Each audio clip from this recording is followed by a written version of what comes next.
புலி தப்பிச்சு வந்துடுச்சு. அது என்ன பண்ணுச்சு, ஒரு பெரிய கார்ப்பரேட் ஆஃபீஸ் அதனோட ரெஸ்ட் ரூமில் தெரியாமல் ஒரு இடத்துல ஒரு பொந்து மாதிரி இருந்தது. அதில் போய் அது கம்ஃபர்டபுளாக உக்காந்துடுச்சு. அப்போ ஒரு நாள் அந்த டைம் பார்த்து இந்த புலி உட்காந்து கொஞ்ச நேரம் ஆயிடுச்சு.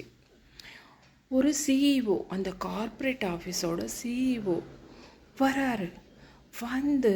ரெஸ்ட் ரூம் போகலான்னு போனால் அவர் அந்த இதை பார்த்துட்டு இந்த புலி அவரை அடித்து சாப்பிட்டுடுச்சு.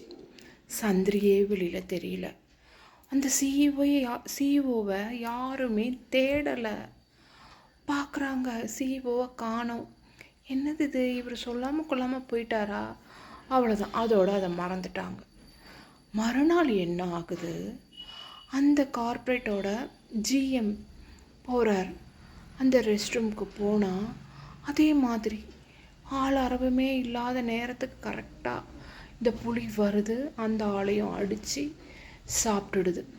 சந்திரியே தெரியல. ஜிஎம் எங்கே காணோம் கொஞ்ச நேரம் பார்க்குறாங்க.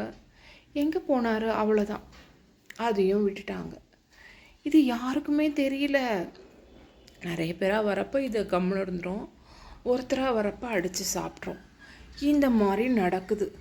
கடைசியில் ஒரு 2வது நாள் 3வது நாள் ஒரு பியூன் இருக்கான்ல, அந்த பியூன் என்ன பண்ணுறான், அந்த ரெஸ்ட் ரூமுக்கு போனால் இந்த புலி அதே மாதிரி அவனை அடித்து சாப்பிட்டுடுது.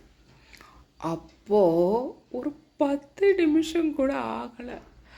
10 நிமிஷத்தில் இவன் ஆளக்கானும் தேடுறாங்க. ஏன்னா இவன் காஃபி வாங்கி தரணும், இவன் வேறு எதுனா வாங்கி தரணும். அந்த மாதிரி எல்லாரும் தேடுறாங்க, எங்கே போனான்னு. 10 நிமிஷத்தில் அவனோட மிச்சம் இருந்த ஏதோ 1-2 கண்டுபிடிச்சி அந்த புளியை பிடிச்சி கொடுத்துடுறாங்க அந்த புளியை. இதிலேருந்து என்ன தெரியுது, ஒரு சிஇஓ அவருக்கு நேர்ந்தப்போ ஒன்றும் கிடையாது, ஒரு ஜிஎம் அவருக்கு நேர்ந்தப்போ ஒன்றும் தெரியல, ஒரு பியூன் அவன் 10 நிமிஷத்தில் அந்த ஆஃபீஸ் அல்லோலகல்ல பட்டுடுச்சு. இதனால் என்ன தெரியுது நம்மளுக்கு, இதன் மூலயமா என்ன தெரியுது, நம்ம எவ்வளவு பெரிய ஆளாக இருக்கிறோன்றது முக்கியம் கிடையாது, மற்றவங்களுக்கு எவ்வளவு உபயோகமாக இருக்கும் அதுதான் முக்கியம். நான் இப்படி இருக்கேன், நான் அப்படி இருக்கேன், அதெல்லாம் முக்கியம் கிடையாது.